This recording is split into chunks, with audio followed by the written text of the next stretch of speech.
Saya akan cerita sedikit tentang tradisi hujjah. Dulu lama itu kelihatannya sederhana, tapi kalau berargumentasi itu hebat. Tadi Gus Zofur menyebut kitab Mbah Hasyim itu mengharamkan kentong. Beliau masyhur itu punya kitab namanya Al-Jasus an Tahrimin Nakus. Intinya kentong itu haram. Secara dalil ini meyakinkan sekali karena ketika Rasulullah rembukan sama sahabat, kita dengan apa memaklumatkan orang kalau waktu sholat masuk. Ada sahabat yang usul pakai kentong, dzakalin nasoro itu Nasrani. Ya pakai buk itu semacam trompet besar, dzakalil Yahud. Kemudian ada yang usul kalau gitu api ya Rasulullah, dzakalil Majus. Sehingga dari hadis itu Mbah Hasyim berpikir kentong itu haram. Tapi Mbah Fakih Mas Kumambang itu mengkritik Mbah Hasyim dengan ngarang kitab Hazru'us an Tahrimin Nakus. Jadi beliau ngomentari kitab itu sambil geleng-geleng kepala. Kitab kok keliru nganti ngono itu. Jadi cara pikirannya siapa Ki Fakih. Kentong di Indonesia itu kanggo wedhus dicolong gitu. Pos kampling gitu. Kalau ada banjiran ya kentong, ada maling ya kentong. Jadi enggak ada persamaan sama sekali dengan kentong yang milik orang apa? Nasrani. Sehingga di pondok saya itu ada kentong tapi jelek sekali. Karena itu satu-satunya cara supaya beda dengan kentong yang di gereja. Kalau elek kan mirip kentong di pos kampling. Itu ya agak-agak ilmiah sedikit. Dulu ceritanya Gus Zofur itu saya teruskan. Itu singkat cerita, itu kalau yang di kejadian di Termas itu Mbah Dimyati sudah nyuruh semua kentong disembunyikan karena mau ada Mbah Hasyim. Cerita itu mukarrar di Kiai Fakih sama di Kiai Dimyati Termas. Setelah kentong dikumpulkan semua, Mbah Hasyim datang, senang, ngiranya Syekh Dimyati ini sependapat dengan beliau, yaitu sama-sama enggak ada kentong. Tapi setelah itu ada santri yang matur, Mbah Dim pun beres kentong pun kula delikno sedanten. Itu di depan Mbah Hasyim. Jadi GR-nya Mbah Hasyim bahwa Mbah Dim itu sependapat akhirnya hilang. Ternyata ini akal-akalan toh gitu. Karena santrinya matur, Mbah Dim pun beres sedanten kentong beduk sudah disembut singkirkan. Itu di depan Mbah Hasyim. Saking lugunya santri, nah saking ikhlasnya agak ngerti mahalus syahid ini adalah Mbah Hasyim. Saya mau meneruskan cerita Gus Zofur. Dulu, ini cerita dulu. Dulu Mbah Mun ngaji di Lirboyo, tapi Kiai Makhrus ngaji sama Kiai Khalil Harun. Kiai Khalil Harun itu adik juga sekaligus muridnya Mbah Umar Harun. Mbah Umar Harun itu generasi kedua setelah Mbah Ghazali. Beliau menantunya Mbah Ghazali, tapi ya sudah ponaan. Sehingga tradisi ini penting karena saya berkali-kali bilang di mana-mana. Status orang tua dan mbah itu adalah terserah anak cucunya. Bukan terserah mbahnya, tapi terserah anak cucunya. Saya tidak akan bosan mengingatkan ini. Saya pernah di makamnya Nabi Yakub, itu ya dikemuli bendera Israel. Di makamnya Nabi Dawud. Nabi Ibrahim juga dekat sinagog. Sehingga Quran membela Nabi Ibrahim disebut maka anak Ibrahimu Yahudiyya wala Nasraniyya. Karena ketika beliau berposisi di Israel, kemudian penguasanya adalah Yahudi, bisa saja makam ini ditulisi dan distatuskan ala Yahudi. Ya seperti Nabi Yakub. Nabi Yakub itu nabi yang kita yakin tentu berkeyakinan beliau orang baik, orang muslim, orang mukmin, tapi karena di desain mereka ya dikemuli bendera Israel. Dan disebut Abul Yahud. Karena kita tahu nama lain dari anaknya Nabi Yakub adalah Yahuda bin Yakub bin Ishak bin Ibrahim. Sehingga perasaannya orang Yahudi menjadi Yahudi itu yang ngikuti mbah-mbahnya. Nah khawatir saya ketika buyut-buyut kita kaya, buyut saya itu orang kaya dulu, namanya Mbah Durrahman.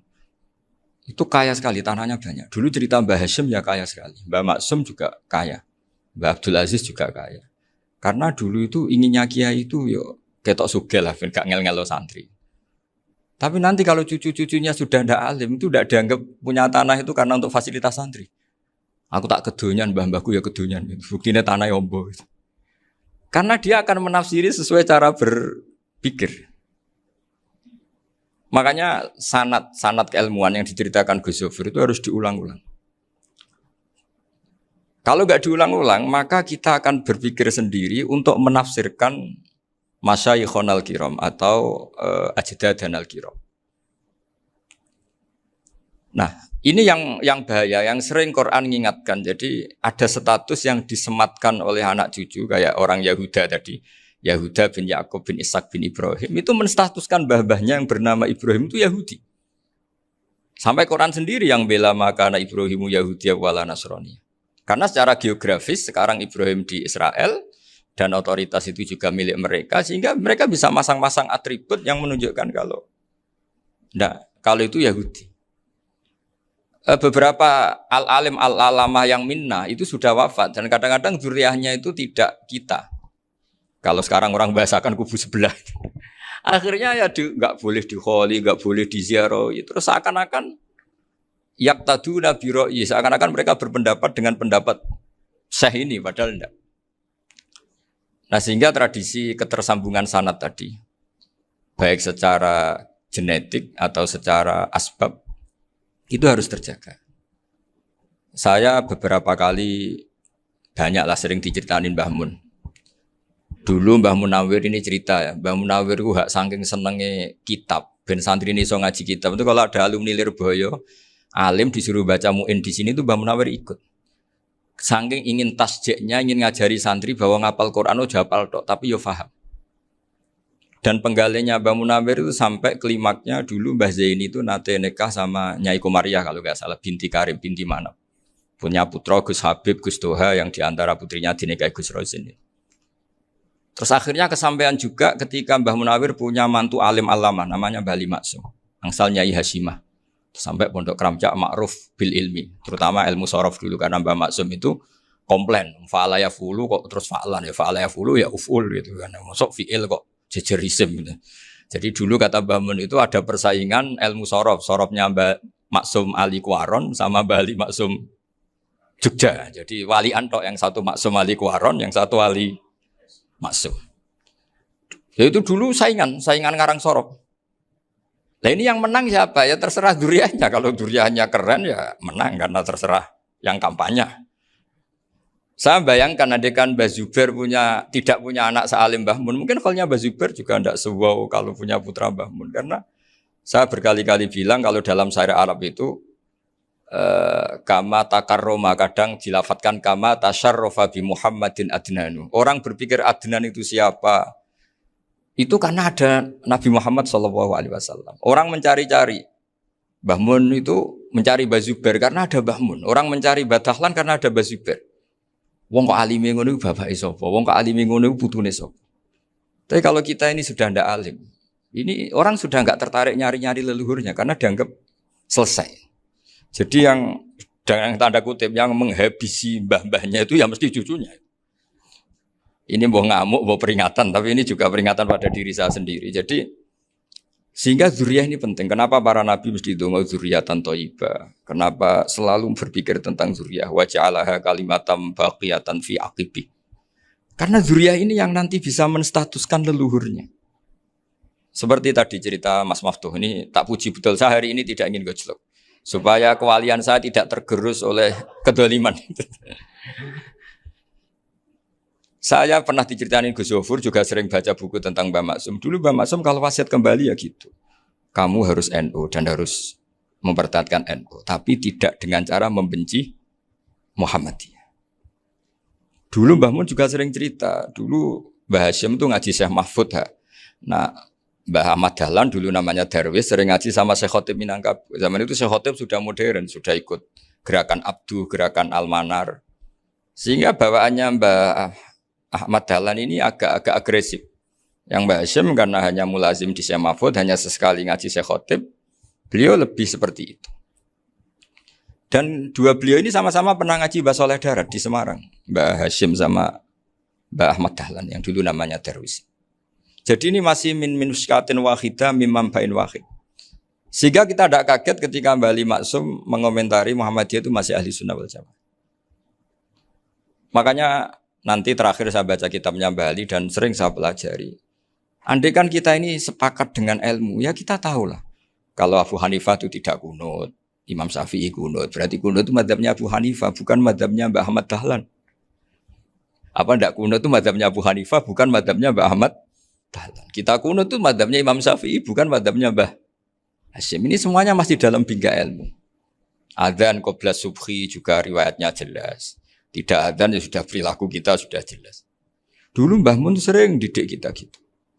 Saya sering dengar cerita kalau dulu Pak Arif Fakhruddin begitu hormat sama Mbah Ali, apalagi zuriyahnya Mbah Azhar Basir, karena beliau dulu do ngaji di Termas. Dulu itu nggak ada masalah karena semuanya dianalisis pakai ilmu.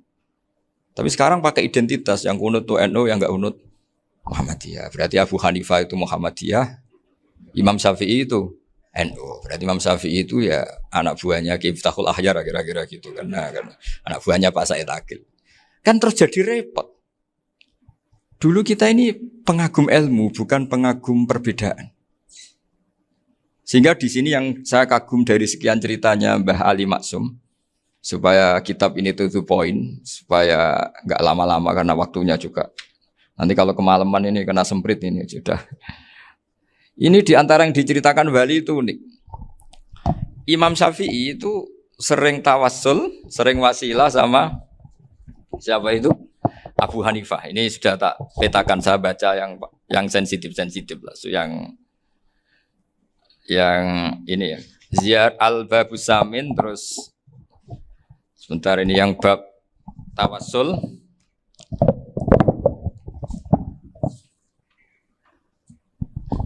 Di sini halaman 90, mungkin santri-santri kerap ya bisa ngecek lagi di kitab Hujjatul Ahli Sunnah.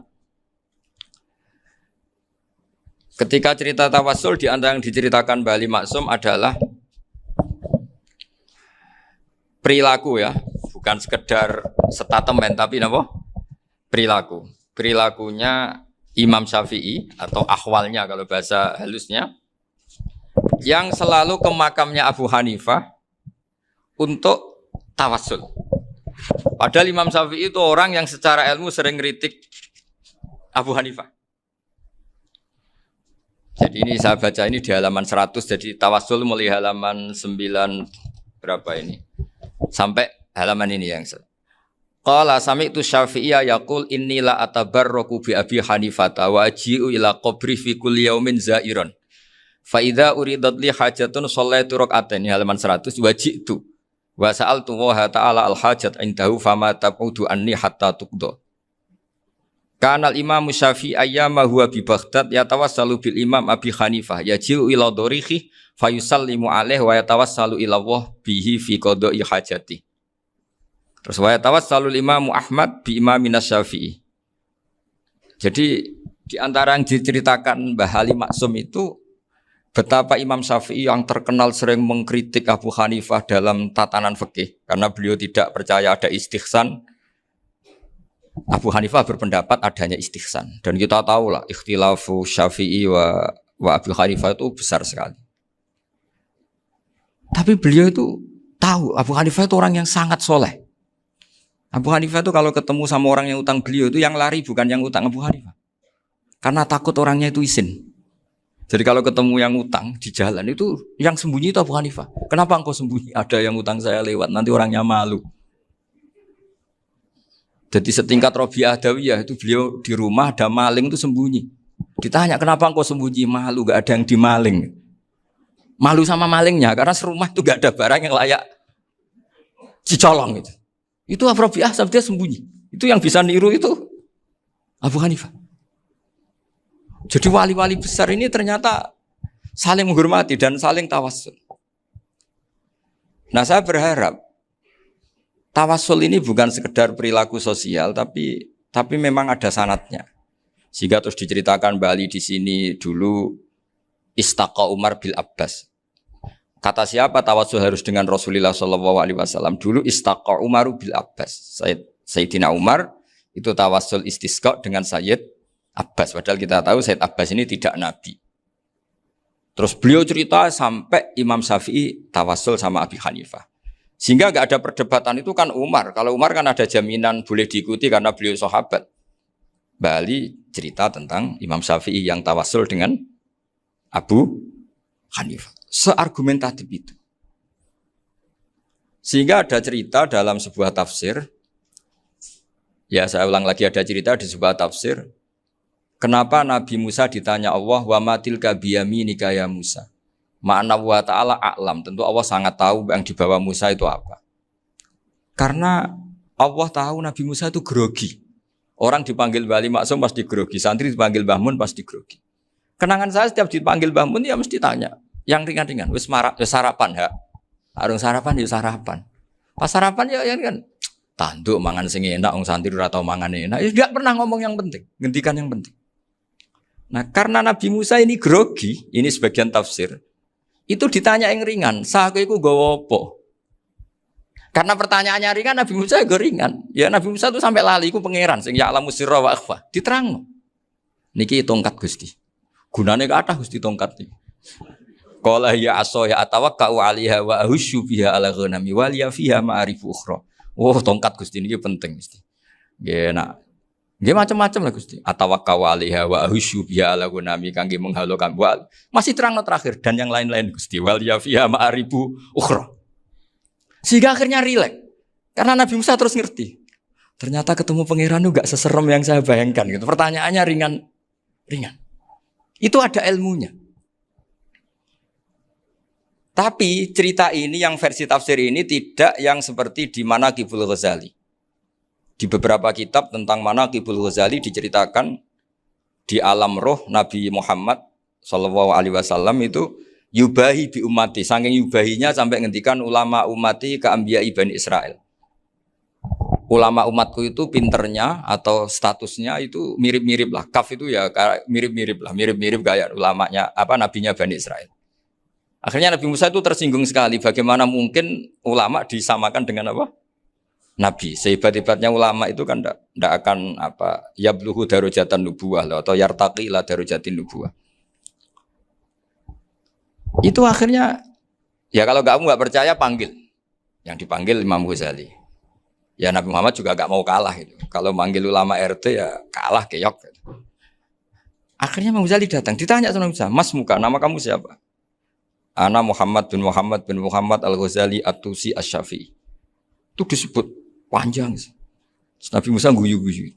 Kamu ulama kok ngomong yang gak penting. Ditanya namanya kok penjelasannya sepanjang itu. Dianggap itu satu kesalahan. Masa tanyanya nama kok ditanya. Jawabnya Muhammad bin Muhammad Al-Ghazali At-Tusi Asy-Syafi'i. Kepanjangan itu. Ketika Nabi Musa agak mencibir, agak gimana itu terus jadi Imam Ghazali, kalau ini masalah, lebih masalah jenengan. Apa itu?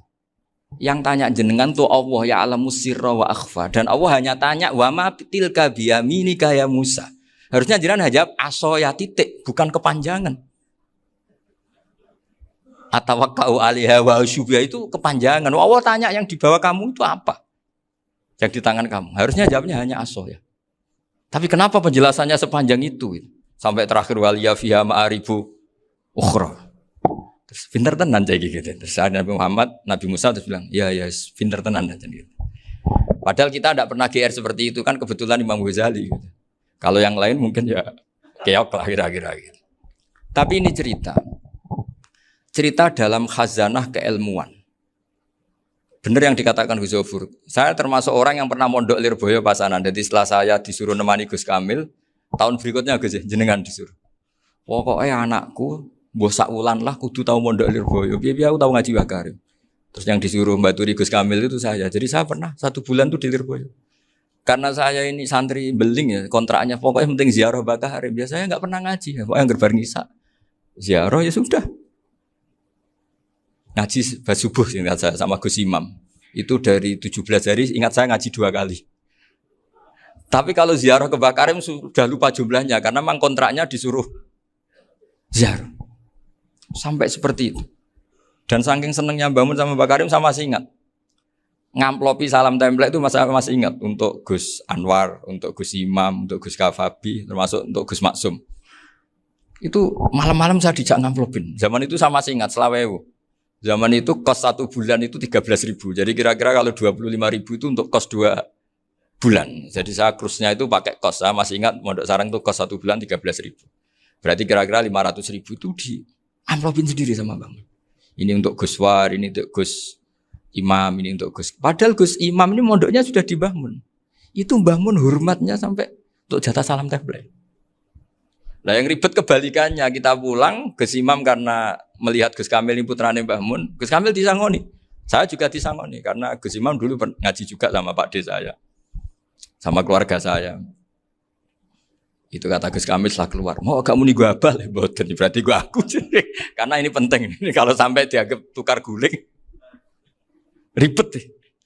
Jadi ditakwil sendiri lah. Mau kamu nih gua abal ya, boten wis. Yes berarti halal. Tapi sama Mbah Mun ya ditanya. Ditanyanya bukan apa karena untuk meneruskan tradisi bahwa kalau kiai ketemu itu ya saling memberi hadiah, saling itu sudah faqaddimu baina adena jawakum apa? Sedekah. Sehingga ketika Krapyak ini punya Bali Maksum alim alama, kemudian melahirkan murid-murid yang juga ibar kayak Mbak Warsun bisa ngarang apa Kamus Al Munawwir, Pak Bik juga punya karangan Kamus Al Muasir. Saya itu punya semua. Karena ini adalah buah dari bahwa kita ini tidak kalah sama produk-produk yang di sana. Bahwa produk di kita ini sudah cukup untuk mengantarkan orang menjadi alim alama. Dulu Mbak Zubair ke Mekah ya sudah alim alama. Gus Zufur ke Al-Azhar sudah alim semua. Teman-teman kita ke Mekah itu sudah alim semua. Padahal produk mondoknya ya tadi. Mau digojlok kiai ini, terus mangkel be keamanan biasanya. Biasanya musuh besar pondok itu keamanan. Jadi ya bukan berarti gojlok ibunya Gus Maftuh enggak. Biasanya keamanan itu musuhnya apa? Banyak. Itu tradisi keilmuan itu harus dijaga dengan hujjah dan dengan tadwin, dengan pembukuan. Saya punya sekian cerita ya, misalnya dulu kita mungkin iskal itu janggal. Kenapa sih orang Islam tukaran sama orang Islam? Sehingga di antara doa Nabi yang enggak dikabulkan Allah, enggak boleh dikabulkan sama Allah enggak boleh, bukan berarti enggak mustajab. Redaksinya famana aniha, memang enggak boleh. Redaksinya bukan falam yastajib lahu tapi famana aniha. Di Al-Marrah As-Salisa ini Nabi dilarang, yaitu melarang umat Islam itu jangan sampai tukaran sama umat Islam sendiri. Itu kata Allah, ya tidak bisa kata Allah, kalau itu tidak saya kabulkan. Itu dulu guru-guru kita nyontohkan sederhana. Kira-kira kalau saya tukaran wek Gus Zofuru, Mbah Mun luwih ikhlas dibanding ditukari wong liya. Nak ana kakak ditabuk adik, wong tua luwih ikhlas dibanding ditabuk tangga. Barokahnya membaca kita lebih mentoleransi. Kalau ada Mbah Hashim dikritik Mbah Fakih Mas Kumambang, kita ikhlas itu. Tidak dikritik guru PAUD, itu kan. Atau dikritik orang-orang yang nggak bisa ngaji. Artinya ternyata keliru kita bilang kiai kok tukaran. Justru bagus kiai tukaran. Dibanding kiai dikritik guru PAUD atau dikritik orang-orang yang nggak bisa baca kitab. Akhirnya barokahnya baca kita menjadi tahu. Dulu Mbah Mun sering cerita, ini masih cerita silsilah ya. Jadi Bali Maksum tadi kita tahu di antara guru besarnya Bali Maksum tentu Mbah Mahfud Termas. Beliau adalah adik dari Kiai Mahfud Termas. Mbah Dimyati ini adik Kiai Mahfud Termas. Itu punya saudara namanya Abdur Razak, juga punya saudara namanya Dahlan. Itu yang membawa Thariqah Syadziliyah di Solo Raya. Yang sekarang alhamdulillah diteruskan Gus Wafi. Dulu di antara pesannya Mbah Mun ke saya, hak Wafi kandani kon ziarah ning Mbah Dimyati. Mergo Thariqah Syadziliyah dulu itu yang bawa keluarganya Mbah Dimyati. Jadi semuanya ini masih dzurriyyatan ba'duha min ba'd. Nah pesan saya karena tadi Mbah Munawwir yang termasuk orang pertama yang bawa Quran, bawa qiraah Sabah. Kenapa saya bilang termasuk? Karena kalau bilang paling pertama ini nanti butuh data. Dan itu agak kerepotan lah. Tapi yang jelas mimman istahara lah. Mimman istahara yang membawa Sabah ke sini itu adalah Mbah Munawwir. Terus beliau ngajarkan diantaranya ke Mbak Arwani, pakai kitab Satibi, pakai kitab Nazmus Satibi. Terus Nazmus Satibi itu diteruskan oleh Mbak Arwani, ditulis. Yang nulis dulu Mbak Dola Salam. Bapak saya itu murid Mbak Dola. Dulu Mbak Dola sebelum ke Mbak Arwani ngaji sama Ki Said di Sampang. Bapak saya sebelum ngaji di Mbak Dola sudah hafal Quran lewat buyut saya sendiri namanya Ki Zubaidi. Yang Ki Zubaidi akhirnya jadi menantunya Mbak Ahmad Su'eb. Jadi buyut saya kandung ini namanya Sofia, angsal keluarga Lasem yang adiknya. Sofia ini punya adik Badiah yang jadi ibunya Ki Sahal. Terus Ki Sahal punya Mbak Yu namanya Muzayanah, punya di garwa Ki Mansur punya anak Gus Qayyum. Jadi dulu ibu saya, ibunya Gus Sofur, ibunya Pak Maftuh itu semuanya di Lasem. Karena saya dari keluarga Gen ya Lasem, dari keluarga sanad guru ya Lasem. Tapi Lasem Bahdawi itu dulu ngajinya di Mbah Umar Harun di Sarang. Mbah Umar Harun ini menangi Sayyid Ahmad Zaini Dahlan. Sayyid Zaini Ahmad Zaini Dahlan ini punya cucu keempat yang hidup di Sedan. Terus makamnya di Lasem. Namanya Habib Haidar. Itu yang nulis biografinya Mbah Maksum. Mbah Maksum bukan Bali. Biografinya Mbah Maksum. Itu ditulis oleh Habib Haidar, namanya Haidar bin Hasan bin Sodaqah bin Ahmad Zaini Tahlan. Nah, Habib Haidar ini menantunya Sayyid Hamzah Sato. Hamzah Sato itu Hamzah bin Abdullah bin Umar. Itu kakaknya Sayyid Abi Bakar Sato, Sohibul I'anah. Nah, Sayyid Umar ini yang dulu ngajari mbahnya Mbah Mun namanya Ahmad bin Syuaib. Nah, di antara ajarannya adalah baca kitab-kitab kecil yang bisa dihafal. Dibawalah ke sarang jadi metode muhafadzah. Tapi kemudian lama-lama oleh pondok itu jadi syarat kenaikan kelas. Dulu nggak ada muhafadzah untuk kenaikan kelas ya, supaya orang alim itu harus hafal. Lama-lama dipakai syarat untuk muhafadzah. Jadi semua ini sanad harus kita ingat supaya kita bisa menjaga tradisi. Termasuk tradisi ini kiai seneng jagungan, terus ngomong ra penting. Itu juga sanad. Setahu saya Mbah Mun itu kalau ketemu bapak ya guyon terus. Saya punya kenangan tuh yang dulu agak iskal tuh begini. Ada isu lah, entah isu entah hoax entah apa, ada kaji itu agak beling itu, pokoknya beling lah. Gitu. Seneng siapa itu, rondo lah apa. Pokoknya beling gitu. Ketika Mbah Mun dilaporin tamu kalau kaji itu beling sama rondo itu. Mbah Mun tanyanya lucu. Lho ayu no cum. Wahyu banget Mbah. Wahyu. Itu bapak juga bakas ayu nih. Dulu saya sekali ini kiai kok bakas wong ayu, bakas budine barang lah kira-kira gitu.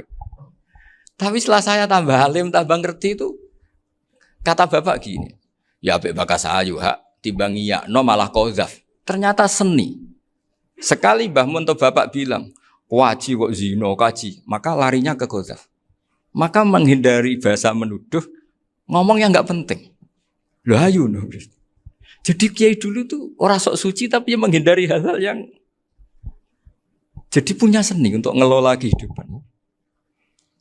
Orang bermalam-malam jagungan sama teman asik itu kan perlawanan terhadap nafsu kita, syahwat kita untuk mungkin nikmati dugem di bar atau di tempat-tempat maksiat. Itu setan di Indonesia tuh kakuati sama Ki Jawa. Orang supaya tidak tertarik maksiat itu Ki Jawa cukup ketemu kancane masak terong guyon. Gejol-gejolokan zaman mondok, sewengi lulus sangka maksiat, bar wis tutup. Perlawanannya sederhana, nggak pakai tahajud, nggak pakai wiridan, karena Kiai Jawa juga kalau rapati potongan ahli ibadah gitu, itu jagungan. Gitu.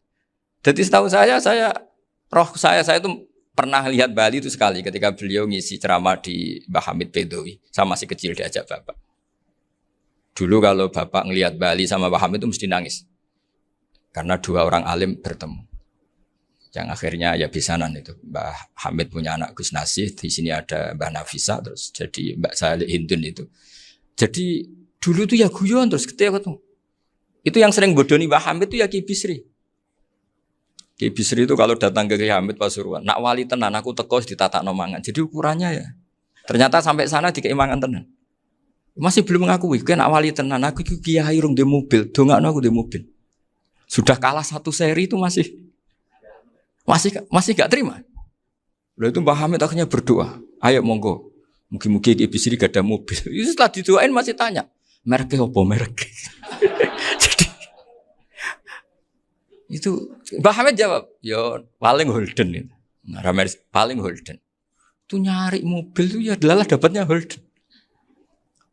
Suatu saat Mbah Bisri diundang Mbah Hamid gak dikasih bisar, karena utangnya sudah banyak Mbah Hamid, Mbah Bisri ini utang tadi, utang doa tadi. Itu ya gak dikasih besar ya gak mau kesang apa-apa kelambimu kayak aku.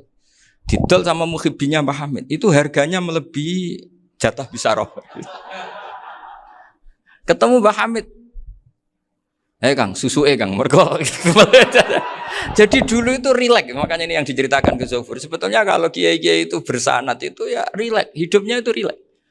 Karena rileks ini perlawanan terhadap kemungkaran. Saya dulu musyawarah sering sama Gus Zofur usul fikih. Itu jelas di antara yang ditulis Lubil Usul itu. Ya kita tahu tadi misalnya sanad usul fikih, Mbah Ber itu sangat al-usuli Kiai Zubair Dahlan, abahnya Mbah Mun. Punya murid di antaranya Kiai Sahal. Kiai Sahal punya karangan Thariqatul Husul fi Syarhi Lubil Usul. Itu Thariqatul Husul itu beliau ngendikan dalam mukaddimah bahwa saya bisa mensarah ini berdasar ngaji maknani sama Mbah Zubair. Terus beliau mengutip sarah itu dari kitab Nailul Ma'mul. Beliau ngendikan binus khotin khotiyah ghairi matbu'ah. Dan itu ditemukan di Kiai Mansur di Lasem. Karena Kiai Mansur iparnya Mbah Sahal. Mansur bin Khalil itu diantara katibnya Syekh mahfud. Jadi semuanya ini sambung. Mbah Ber, saking ahli usul fikihnya, kalau ngajar usul fikih itu kalau guyon takriran saya ini lebih memahamkan ketimbang Sarah. Ya sudah, terus Mbah Zubair, Kiai Fakih, terus Syekh Mahfud. Di sini Syekh Mahfud termasuk orang yang dekat Mbah Munawir sampai putrane Mbah Mahfud namanya Gus Muhammad dibawa Mbah Munawir, kemudian mondok di Termas diantaranya, terus dinikah jadi menantunya kalau nggak salah Haji Taslim di Betengan, kemudian sekarang juriannya Mbah Mahfud di Betengan. Ini nggak boleh hilang secara seperti itu. Diantara di usul fikih diterangkan ketika diantara 5 hukum itu ada yang bernama mubah. Mubah itu boleh dilakukan, boleh ditinggalkan, dan kalau dilakukan ya tidak berpahala, tidak disiksa. Itu ada ulama yang protes. Protes gak bisa seperti itu. Itsma min mubahin ila wa tahaqqaqu bihi tarku haramimma. Fa'il zamu minas sukun tarkul qatli wa minas sukut tarkul qadaf. Nggak bisa, mubah itu nggak ada. Kalau kiai jagungan semalaman, itu Allah ngitungnya itu hada taroka dugem, wahada taroka delok dangdut, wahada taroka kada wakada. Oh, itu luar biasa. Dan kita ngikuti yang seperti itu saja. Gak usah tahajud, gak usah witir telulas, kaya ora kuat timbang gremeng. Sewengi jagungan, setan ngenteni kita tergoda maksiat, ternyata maksiatnya sampai tutup, kiainya masih apa? Jagungan. Jadi jagungan saja ada ilmunya bahwa itu perlawanan terhadap tarkul ma'asi. Sehingga bagaimana Anda katakan mubah ini mubah, toh gunanya adalah tarkul haram. Meskipun efek mubah juga bisa tarkul wajib, wae bojo blonjo turu. Karena wae ngrumati ibuke turu. Itu halal wajib. Jadi mubah itu resikonya ya bisa tarkul wajib, bisa tarkul haram. Sehingga kalau sanad ini terjaga secara baik, secara kultur, saya sering juga sakuan sama Gus Yofur, itu mesti tak niati gitu. Jagungan wong alim kuwi ibadah dan menikmati ibadah adalah dabul auliya wa dabul ulama. Kata Imam Ghazali, pada akhirnya waqud buhadaddin al-istilzat bil mubahat. Kata Imam Ghazali, pada akhirnya qutbu hadaddin, madaru hadaddin, pokok dari agama ini adalah melawan kemaksiatan dengan kita menikmati al-istidzat bimubah. Kita menikmati sesuatu yang dibolehkan Allah Subhanahu wa taala. Dan seperti ini itu bisa qasmu dhuhri syaitan, bisa menghancurkan punggungnya setan. Karena kalau melawan setan dengan ibadah ini kadang kita capek selain isra potongan. Tapi nak kangkang ning komplek H gitu jagungan mbek kancane, ngenang melarate, mbok ngenang ora sekolah ramunggah, kenangan sing ramunggah diarani istiqomah. Gitu kan. Diarani tulus zaman, sing munggah dianggap kesusu. Saya ini punya pondok Quran, kalau ada yang hafal 3 tahun mesti digojol kancane. Gak apik, kesusu itu. Kesusu itu mesti tidak barokah karena tergesa-gesa apa? Hatam. Sehingga yang enggak hatam-hatam itu kayak partai mayoritas. Ini yang partai tulis zaman katanya. Ahli sabri katanya. Akhirnya di pondok gara-gara itu mau guyon, tapi enggak ada stigmasinya, malah enggak naik. Di Pondok Sarang itu saya punya teman itu banyak yang sekelas dengan saya, sekelas sama Gus Kamil, akhirnya sekelas dengan Gus Sofur. Padahal saya ini kakak kelas.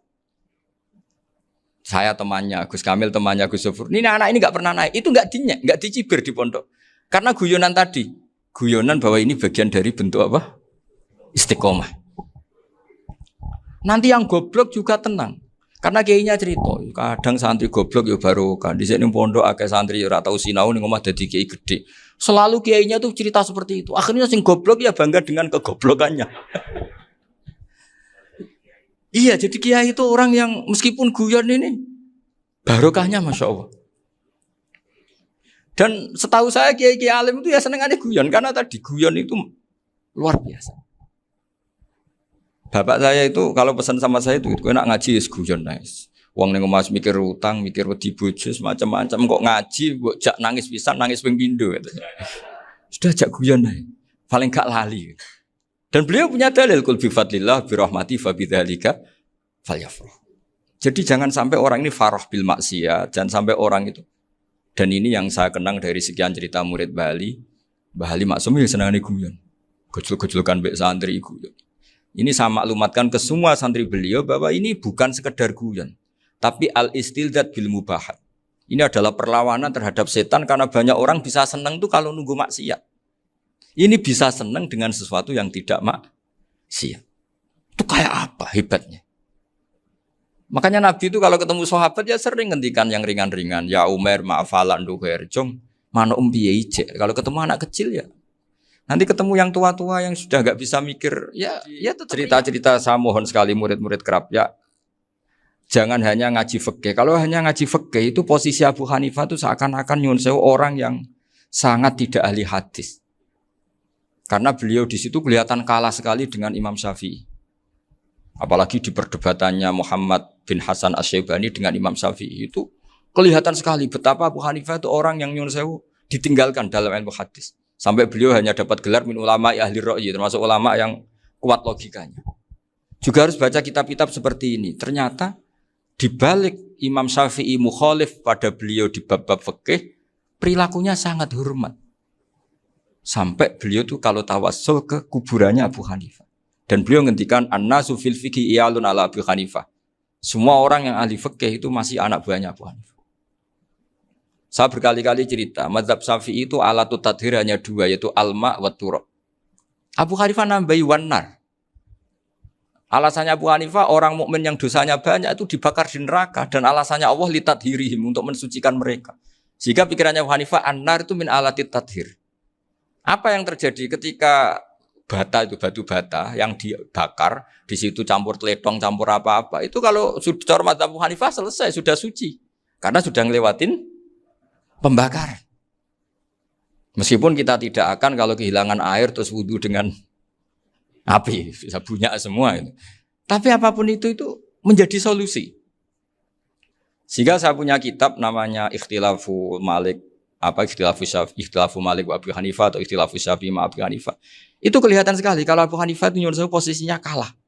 Karena yang ngarang orang-orang Syafi'i. Tapi kalau melihat kitab-kitab kewalian, misalnya di kitab Mizan Kubro ini juga sering disebut kisah itu Bali Maksum tentang Imam Saroni. Berkali-kali beliau mengutip Mizan Kubro. Itu Abu Hanifah adalah orang yang sangat mukasyafah. Artinya ketika Nabi cerita air wudu itu menjatuhkan dosa, tidak ada air wudu yang jatuh ke kamu kecuali saat itu juga dosa kamu jatuh. Itu beliau datang ke Madharota Kufah. Kemudian beliau bilang sama si orang tua tadi, tub anizina. Orangnya terus bilang atubu minazina. Ada lagi pemuda datang dibilangin tub an ukuki walideka. Terus bilang tub tu an ukuki walidaya. Sampai yang terakhir ada tub an sima ya alatilahwi atau an sama ya alatilahwi. Terus tub tu an sama ya. Ketika orang itu ditanya, kenapa engkau begitu tahu dosanya apa? Saya tahu air wudhu ini menjatuhkan apa. Jadi kira-kira kalau zina mungkin ya batang babi lah. Kalau hanya sekedar melihat bak-bak mungkin ya curut atau tikus lah kira-kira gitu. Nak dulu sediluk ya mungkin ya tikus cilik gitu. Nak dulu suwi ya tikus werok itu atau apalah. Pokoknya beliau itu tahu. Tapi anehnya Abu Hanifah apa? Setelah itu dia nangis minta mukasafahnya ditutup. Ya Allah, saya ini mukasafah kok malah menjadi tahu sawatil mukmin. Padahal aturan syariat jenengan man satara musliman satarahu, bahwa enggak baik melihat jeleknya orang mukmin. Minta ditutup. Makanya saya ini bangga ada mukasafah. Makom yang kita sampai sekarang tuh makom setelah Abu Hanifah mukasafah. Jadi Abu Hanifah repot-repot mukasafah, minta makomnya ditutup tidak menjadi mukasafah. Dan alhamdulillah kita sudah tidak mukasafah sebelum minta ditutup. Jadi kita ini keren. Keren karena aturannya itu man satara musliman satara huwa, yang tidak tahu aibnya orang muslim maka Allah akan nutupi aibnya di akhirat. Dan kita alhamdulillah barokahnya ndak mukasafah, ndak ngerti aibnya orang mukmin. Jadi kita harus pakai patokan ilmu. Saya ulang lagi, kita harus pakai patokan. Makanya saya tahu betul ketika Kiai Hamid Pasuruan, beliau dulu ngaji Jamul Jame, ngaji Juman, Bali Maksum di sana sama Gus Habib, sama Gus Muhammad bin Mahfud. Termasuk mbah saya kandung dulu Kiai Sidik. Mbah saya yang dari itu juga ngaji di Termas. Bapak saya dulu Kiai Nur Salim ngaji di Buyut Baiti. Dulu itu kawin juga sederhana, Kak, cerita Gus Zofur. Jadi bapak saya kandung itu Kiai Nur Salim itu ngaji di Mbah Baiti. Mbah Baiti itu adik kandungnya buyutnya saya dari ibu. Nah, Mbah Baiti itu teman akrabnya mbah saya namanya Kiai Nur Sam, Mbah Nur Sam. Singkat cerita terus Nur Kiai Jorabi arah-arah bekno itu. Setelah bapak saya ke Badullah mau ditawarin jadi mantu, kata bapak saya kula pun dipek mantu Mbah Baiti. Akhirnya dapat ibu saya itu.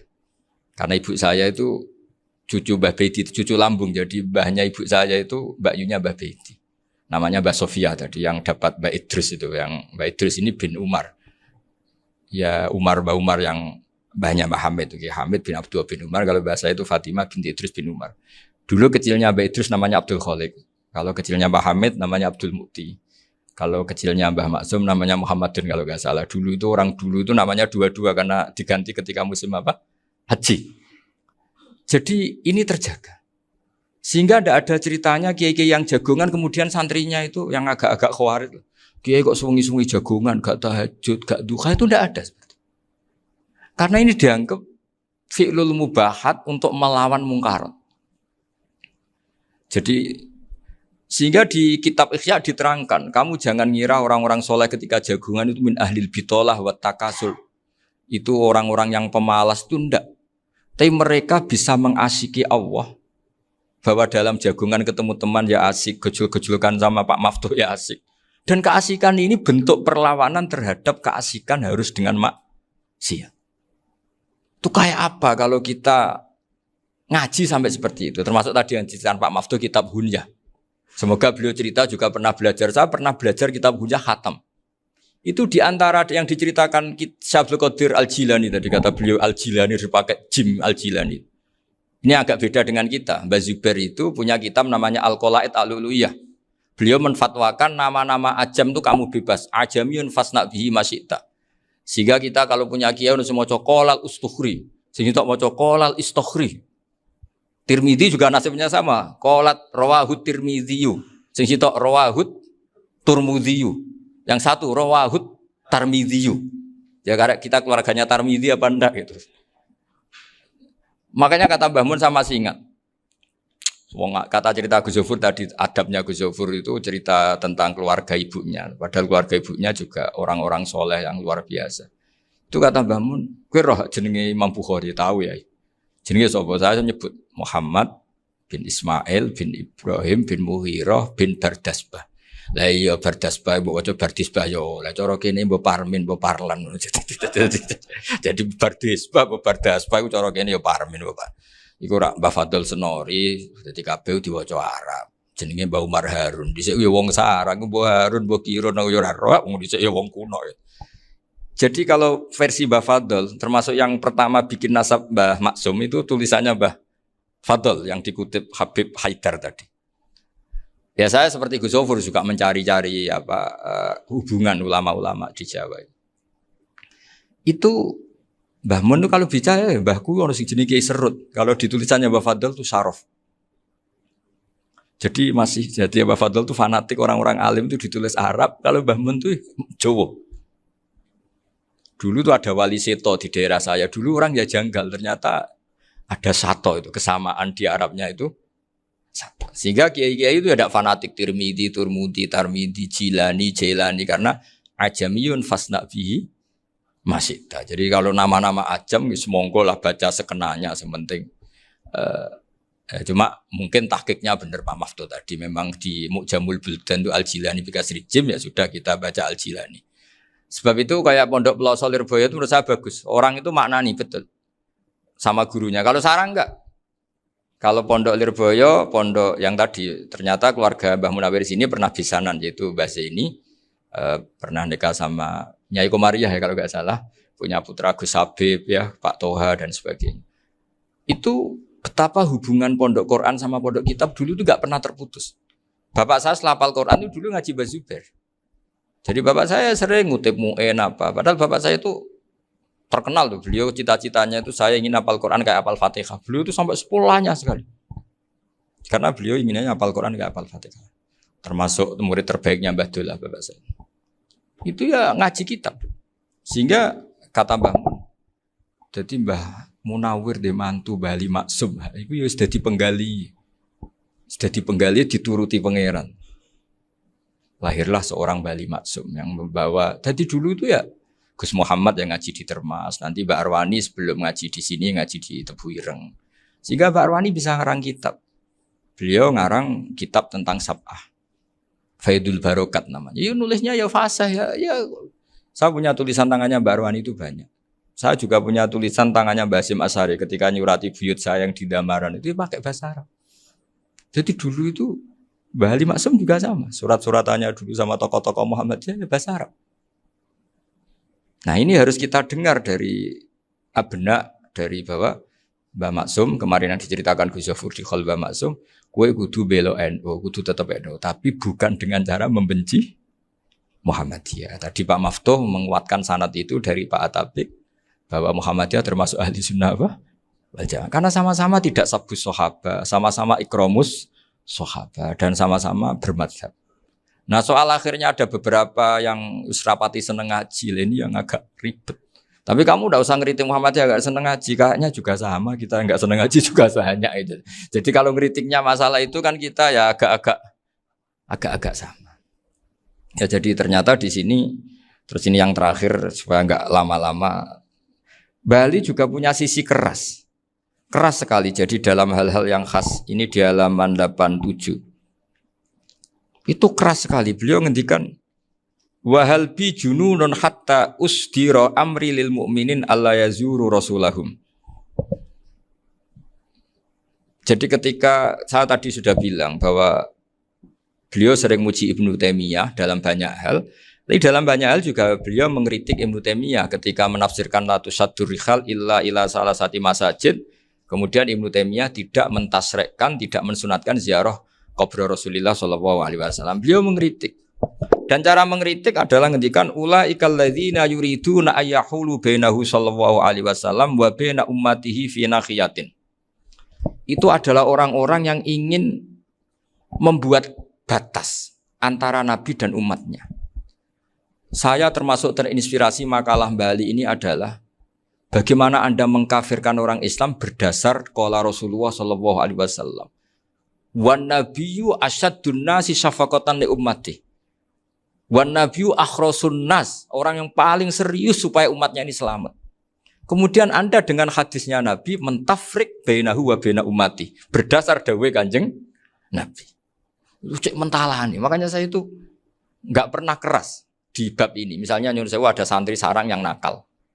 Itu saya tidak berani komentar karena saya tahu Mbah Mun itu sangat mencintai santrinya meskipun yang nakal. Saya melihat sendiri bukan jari ada santri yang cara pelaturan pondok itu diboyong karena nakal. Itu Mbah Mun ngendikan begini. Ya jeng yo ke diboyong cara aturan pondok. Nah aturannya pangeran ngger kowe tobat dadi wong apik ya dadi wong saleh. Ya kudu tetep sering rene iki tetep santriku dunya akhirat. Soal pondok ya ben ana aturan, ben menjen kowe nakal nemen ya diboyong, tapi kita tetep wong apik. Jadi karena kita tidak mungkin mentafrik bainahu wa baina talamidhi. Kita tidak mungkin mentafrik baina nabi wa baina ummati karena nabi adalah apa? Asyaddun nasi syafaqatan li ummati. Sampai saking sayangnya nabi itu ngendikan syafaati li ahlil kabair min ummati. Lho koyo apa baiknya nabi? Ora melok nakal, ora melok maksiat, tapi melok nanggung swargane. Iku waktu gali sampean wis kowe utang gak apa-apa, bangkrut gak apa-apa, sing nyaur bapak. Gua sampean ngono top tenan. Anake yo ngawur tenan maksudnya itu, tapi top tenan. Lah nabi ku umate sing dosa iku umate, nabi sing nyuwun sewu, cara Jawane sing kangelan nyafaati. Karena nabi gak boleh dipisahkan dengan umatnya. Makanya kata Bali Maksum, ulaikal ladzina yuriduna ayyahulu bainan nabi wa baina ummati. Itu mereka-mereka adalah orang yang ingin memisahkan nabi dengan umatnya. Masa kita ngafirkan umatnya Nabi berdasar dawai Nabi? Itu kan sama, saya benci santri Anwar berdasar dawai Mbah Mun. Padahal orang tahu semua begitu sayangnya Mbah Mun terhadap santrinya. Sama juga kamu benci santrinya Bali Maksum berdasar dawai Bali. Padahal beliau sangat mencintai santrinya. Nah kultur-kultur seperti ini tidak boleh hilang. Kita punya sanad, punya guru, punya keluarga yang sama. Jadi mbah-mbah saya itu orang Tuban, dekat sama posisi Ibrahim Asmoro Konti tadi yang diceritakan. Jadi di kampung saya, kampungnya bapak saya itu ada makomnya Siti Syariah, itu mbak kandungnya Sunan Bonang. Dan bapak dulu sering ngajarin ziarah saya ke Mbak Asy'ari. Mbak Asy'ari itu bin Jumadil Kubro, berarti Mbak Asy'ari itu saudaranya Mbak Ibrahim Asmoro Konti, gurunya Sunan Bonang. Jadi Sunan Bonang ke Tuban tuh karena disuruh ngaji sama Mbak Asy'ari, Mudin Asy'ari itu yang di Bejagung. Jadi ini semua sanadnya itu jelas, aturannya jelas. Kan Sunan Bonang bin Ampel bin Ibrahim Asmoro Konti bin Jumadil Kubro lah, yang Mbak Asy'ari ini adiknya Ibrahim Asmoro Konti, makamnya di Bejagung di Tuban. Dulu Sunan Bonang sebelum ngaji kemana-mana ngaji di Bejagung itu di Mbak Asy'ari itu. Terus kemudian Sunan Bonang hidup di Lasem, di Pasujudan di Lasem. Makanya Lasem banyak orang alim karena ya dulu Sunan Bonang itu di antara aktivitasnya itu di Pasujudan di Lasem itu. Wafatnya kila di Bonang, kemudian mau dibawa orang Madura ke Madura, terus diambil Mbak Asy'ari, pernah mbahnya karena muammar Mbak Asy'ari, terus dimakamkan di Bonang. Jadi cara berpikir Mbah Ali ini menginspirasi saya, kita tidak boleh mengkafirkan umatnya Nabi berdasar dawuh Nabi. Karena apa? Itu yang tidak diinginkan Nabi. Nabi itu inginnya yang di luar itu masuk, bukan yang sudah di dalam dikeluarkan. Itu kata beliau, ulaikal ladzina yuriduna ayyahulu bainan nabiyyi wa baina ummati. Orang-orang yang tidak mentasra' ziarah pada Nabi adalah orang-orang yang ingin memisahkan Nabi dengan. Dan begitu kias berikutnya, orang-orang yang sidik-sidik muni ini kafir, ini sudah enggak benar, inilah yurja khairuhu, itu orang-orang yang memisahkan. Dan lucunya berdasar dawuh Nabi. Makanya semua kalau sampai ngaji Mizan Kubro, ini kitab yang sering dikutip Bali Maksum, ketika Nabi ngintikan laisa minna man ghasyana, laisa minna man latomal hudud wa syaqqal juyub bada'a bid'awal jahiliyah, laisa minna min tilkal khoslah. Semua ulama mentafsiri laisa minna fi tilkal khoslah, bahwa dalam hal itu Islam tidak bertanggung jawab. Masa menipu berdasar dibolehkan Islam kan tidak mungkin. Semua perilaku yang salah disebut Nabi laisa minna fi tilkal khoslah, bukan laisa minna fayakunu huwa kafirun. Tidak ada satu ulama yang mengatakan laisa minna berarti orang ini kalau menipu sudah kafir. Ketika dosa ya sak dunya kafir kabeh. Siapa enggak pernah menipu? Sekedar pernah. Siapa enggak sering menipu bahkan? Hobi kadang ya rezekinya dari nipu. Lah itu kalau betul maknanya laisa minna terus kafir, semua orang di dunia kafir. Karena siapa sih yang selain Nabi yang enggak, selain Nabi kan enggak mungkin apa? Maksum. Belum lagi menurut teori usul fikih ada nipu yang wajib. Ya kan misalnya kita orang baik ketemu orang dolim yang memburu perempuan mau diperkosa terus bersembunyi yang kita tahu. Kita wajib nipu apa wajib jujur? Ketika orang dolim tanya, perempuan tadi kemana? Wajib nipu apa wajib jujur? Wajib nipu karena kalau kita jujur berarti memberi peluang orang dolim menemukan buruannya. Jadi betapa alimnya. Dan ketika kitab Mizan Sa'roni dipakai Bali, dipakai Mbah Mun, saya pernah ngaji Mbah Mun, terus kita tahu maknanya laisa minna fi tilkal khoslah. Sehingga kita tidak mengatakan laisa minna dengan terjemahan letterlek tidak termasuk umatku. Kita tidak akan menambahi fakta frek fayakunu kafirun, tidak akan selamanya. Karena maknanya laisa minna fi tilkal khoslah. Kenapa kita selalu begitu? Karena enggak mungkin kita memisahkan umatnya Nabi dengan Kanjeng Nabi berdasar dawuh Kanjeng Nabi. Karena Nabi adalah berstatus bil mu'minina raufur rahim.